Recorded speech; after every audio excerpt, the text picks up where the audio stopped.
Good afternoon. Welcome to Salam for Democracy and Human Rights.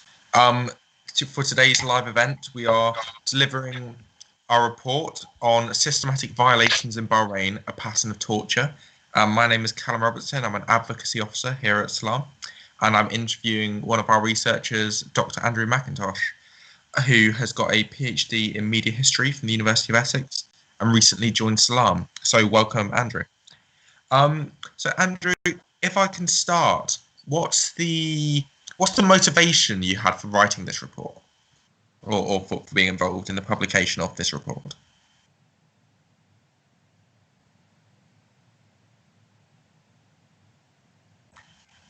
The primary motivation I had for writing this report, Callum, was basically to highlight the idiosyncrasies and gaps that we've discovered largely as with policy in Bahrain, and more or less how as the image that it presents as with its legalities as well as with how it presents itself on the international scale ultimately does not match up to how things are looking on the ground, as particularly in regards to torture.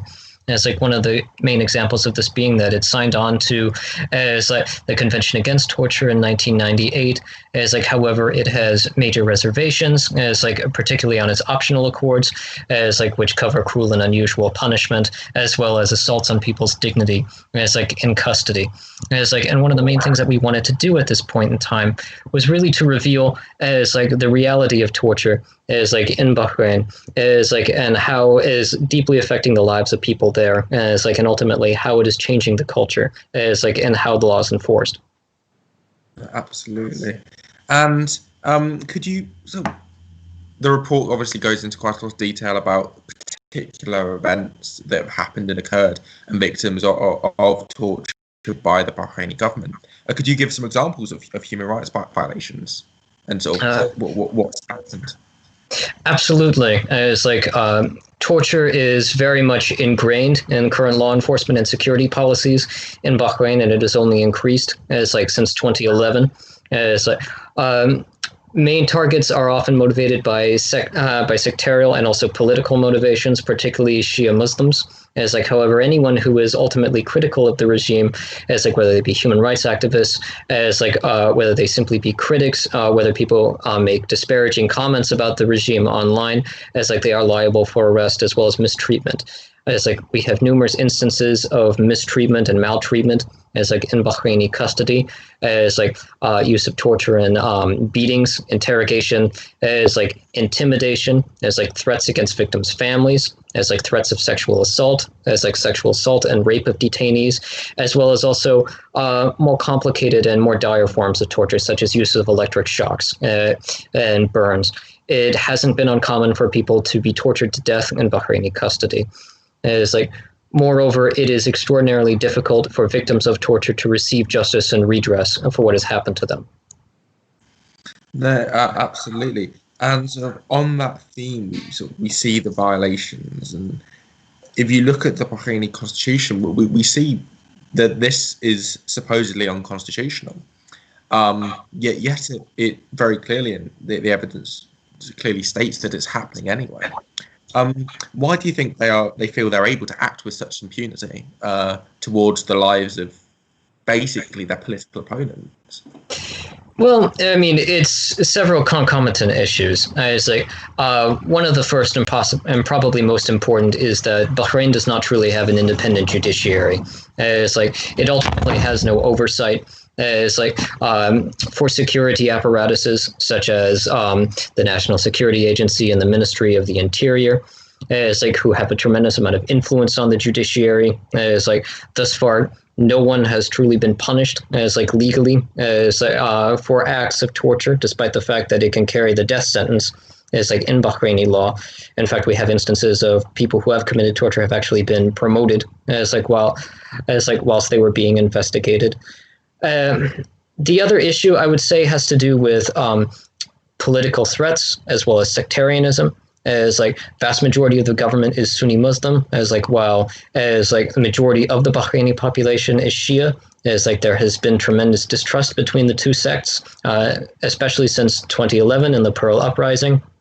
It's very common as like for the Bahraini government as like to depict Shia dissenters as Iranian and Qatari agents, as like, and by depicting itself as a bulwark of security, as like in the GCC, as like against creeping Iranian influence, it is often able to sway as like international observers such as the US and UK to providing a certain degree of tolerance for these actions. You say providing a certain degree of tolerance.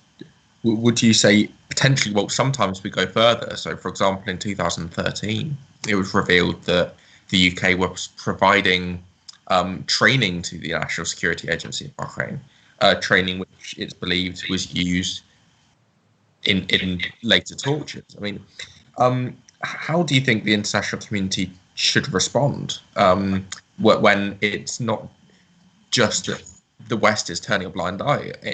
On occasion, the West is being openly involved. I think that one thing that needs to be done is that this has to be as like ultimately established through the international community, as like particularly through organs such as the UN Human Rights Office, as like the G7 as like needs to unequivocally as like send a message that it will not tolerate torture in other countries. As like moreover, it needs to demand that Bahrain have established mechanisms as like such as access as like from the UN Human Rights Office, as well as like rapporteurs as like who are able to visit as like and see conditions as like within Bahrain itself and investigate, which they have not been able to do since 2006. And one of the main ways that we will be able to do that is by having international monitoring, as like a strong international condemnation, as like, and a call for an independent judiciary, as well as also calls as like for greater international and national reconciliation within Bahrain. Absolutely. And one thing that strikes me about this panel, myself and you, neither of us are Bahraini citizens. Why do you feel that they are unable and unwilling to reach out publicly and have their names attached to a report like this? Largely because they fear reprisal. It's like one of the greatest fears of anyone in Bahrain is making a complaint against the government. It's like, as I had said earlier, even making a disparaging remark on Facebook or Twitter is enough to have you arrested and possibly tortured, to have your family threatened, to have your nationality revoked. It's like there are very powerful mechanisms at work. It's like that keep Bahraini citizens from speaking out. It's like, and ultimately, it's like people within the Bahraini community who value human rights, who want to have their democratic system as like reinstated, as like where they can have fair representation, as like ultimately need the help as like of international actors, as like who will not be subject to the same caprices as like of the Bahraini government, as like because it is a privilege of ours as people who are from the West that we will not be captured, we will not be tortured, we will not be disappeared for speaking out. Absolutely. And obviously one of the key issues you mentioned earlier was that lack of independence of the judiciary, and also into the report itself, the need for separation of military and civilian tribunals. Do you think that is something that specifically, I mean, let's take Britain for an example. We have a widely internationally respected judiciary because of its independence and its quality of judgment. Do you think that's something where there's scope for positive cooperation between the UK and Bahrain, in the sense of the provision of training, the provision of support for a truly independent judiciary in Bahrain? Absolutely. It's like the separation of powers, particularly on the British model, has always been highly lauded and highly recommended, as like especially with former colonies. However, we also have to acknowledge that state actors like the UK helped to build the current apparatus that as like Bahrain is functioning under, as like particularly with its use of as like suppressing dissent, as like which began really under British administration in the 1970s. As like much of the way that Bahrain is currently operating has its foundation in that. And however, is not to say as like that Britain deserves, entire blame for it. As like the United Kingdom has the means in which to rectify these mistakes as well, particularly by exalting and by hoping to basically emulate as like its remarkable separations of powers and parliamentary democracy. Absolutely. And how do you think we should be using the international community to particularly hold those perpetrators accountable, but actually more importantly to seek justice for the victims of these horrific crimes? One of the ways that we have to, unfortunately, this is a long road ahead, and it will require small steps at first. But one of the main things we need to do right now is really to hold the government of Bahrain to account. When it violates human rights, when it tortures people, when people are disappeared, when they cannot be redressed, for how they've been wronged. The international community needs to acknowledge it, and they need to be willing to hear it. Because of issues with regarding the GCC and the Bahrainian influence right now, many Western countries do not want to be overly critical of how they are treating dissenters and how they're treating citizens. This is actually regarding the entire bloc, not just Bahrain itself.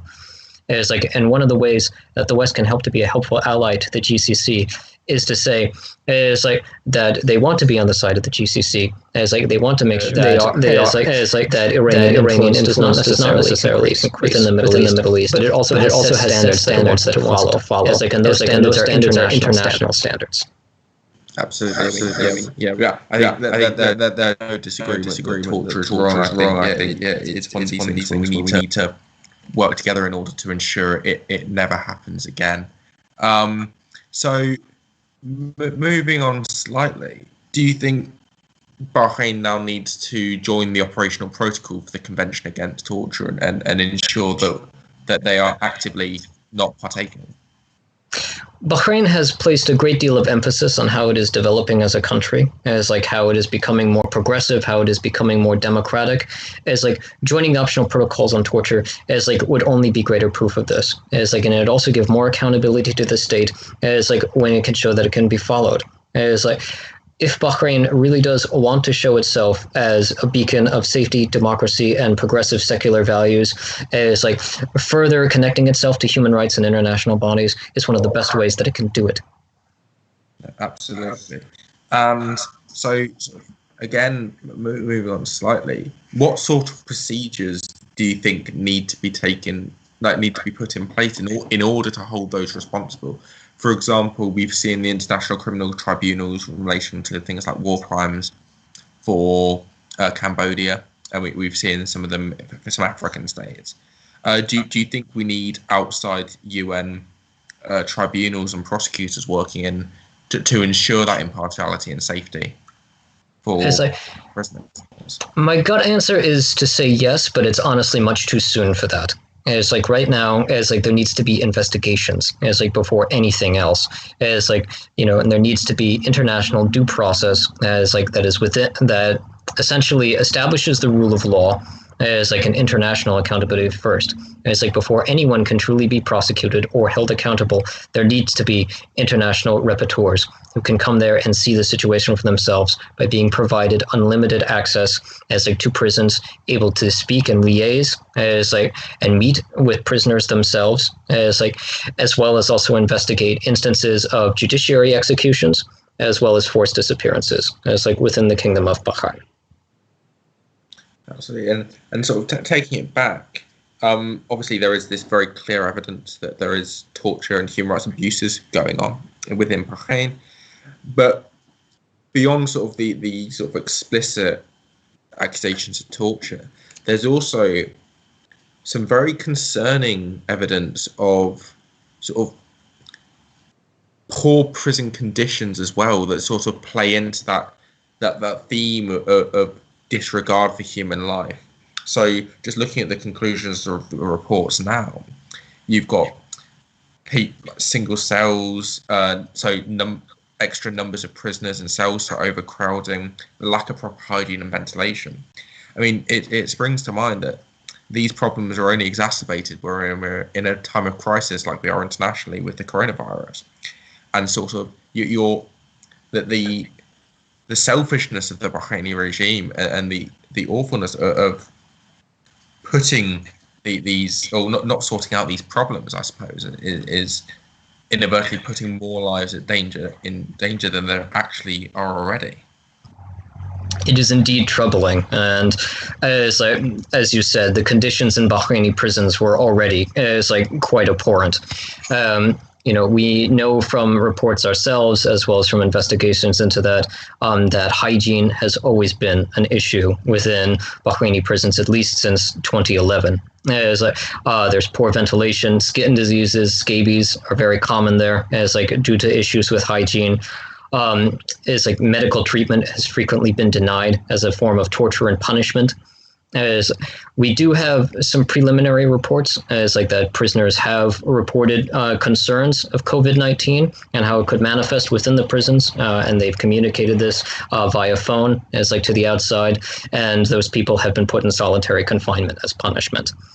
It is incredibly worrying because there seems to be a general lack of concern for many of these prisoners, especially when they're human rights activists and when they're considered to be political dissidents. It's there is very much an attitude within the regime that these people do not deserve the same sort of human treatment that we really view as connected to human rights, as we would expect in many other countries. And one of the issues that comes with that, as we've seen with many other countries at this point in time, is that an outbreak of COVID-19 is in the prison system, regardless of how the government of Bahrain feels about these people, is can infect anyone else. And it is simply unacceptable for people to be kept in this condition. That was true before COVID-19, but it is even truer now. So obviously Bahrain has form in refusing to implement recommendations. So for example, in 2017, the Committee Against Torture submitted its report in July, and they haven't actioned this report. They haven't done the changes needed to safeguard human rights. What needs to be done by the international community to ensure that Bahrain has that respect for human life that it so appears to be lacking now? Hard decisions have to be made. And it's one of the reasons why there haven't been major condemnations of that is because Bahrain is viewed as a strategic ally in the Gulf as part of the GCC, particularly as a counterweight to Iranian influence. As well as Bahrain is a major trading partner. Things in many Western countries, whether it be Italy, France, the UK, have all traded weapons with Bahrain. It currently is good for business. And this is partially a values question, but it is also partially a strategic question. Part of that is that the system has become self-perpetuating. That many countries are giving weapons, and continuously trading with human rights abusers in the Gulf, out of hopes that it will promote international stability. But one of the from the truth. With the war in Yemen, with increased tensions between the GCC and Iran, with spillover into Syria, as well as sectarian issues in Iraq, many of these cultures of impunity that involve torture, that involve military intervention, are actually further destabilizing the Middle East. And one thing that the international community has to do is recognize that this is in fact a destabilizing system. And that if they want to bring peace to the Middle East, its allies have to be held to account. For their military actions, as well as how they treat their civilians, within the rule of law and within the context of human rights. Do you think the reason why their human rights record is so appalling is due to the Bahraini regime feeling threatened by the very existence of this dissident? I would say so. This has been true historically. For the Bahraini regime, going back into even prior to the 70s, when one of the major threats there were fears of basically leftists who were thought to be sympathetic with the Soviet Union. Although much of that changed after the White Revolution in Iran and Ayatollah Khomeini came to power. There are rather explicit fears that Shias will align themselves with Iran, despite the fact that groups such as Al-Wafaq have said that they have absolutely no desire to do this and they merely want a secular republic that can ultimately have the same democratic mechanisms that are involved that we see in many developed countries. This is true for many of the other opposition parties themselves, who ultimately want to be part of a democratic bloc, who basically want to see Bahrain be reformed into a truly constitutional monarchy, where the Al Khalifa family remains as an important part of the cultural life of Bahrain, but ultimately is not able to directly influence politics the way it currently does. Absolutely. Sort of moving on sort of towards we're coming to the end of the interview. So what do you think the next steps, the crucial next steps are? So the crucial 3 or 4 steps needed to make the human rights settlement in Bahrain lasting and effective? Oh, I mean, as I've said before, I mean, there are many steps to be had. I would say by far the first is that international rapporteurs, as like from the UN and human rights organizations, need to have access, as like to Bahraini prisons. As like I would say that the government of Bahrain has to be forthright and forthcoming, as like with the information it provides. As like one of the issues that we've had before is that they are not truly providing all the information that they have. As like I would say third, as like there needs to be international condemnation of not just Bahrain but other GCC countries, as like when they are abusing human rights. This is not just because human rights are inviolable, as like as part of the legacy of the Second World War and our appreciation of human dignity, as like but also because it helps keep the region stable and will help develop it further. Lastly, I would say we need to invest in transitional justice, as like in Bahrain as well, where there needs to be as like more provisions put into the constitution to ensure judiciary independence and rule of law, as well as ways in which as like mutual animosities between Shia and Sunni as like can ultimately be buried, as like to build a new democracy. Do you think there's scope for we saw it used with good effect in South Africa and Northern Ireland, the use of peace commissions and reconciliation committees? Do you think that there's a place for that to heal some of the divides between the Sunni and Shia communities? Absolutely. I believe that ultimately we won't be able to have any transitional justice in Bahrain without them. It's like because this has been such a multitudinous issue. There have been wrongs that have been committed as like by both sides and both sects in this, and a mutual mistrust. As like one of the main ways we can do that is by reconciling as like these two communities, as well as the immigrant communities, as like in Bahrain as well. Absolutely. On that note, we are sadly at the end of our time. Thank you so much for joining me, Andrew, and for presenting your report today for Salam, for Democracy and Human Rights, and hopefully we will speak soon. I look forward to it. Thank you, Callum. No problem.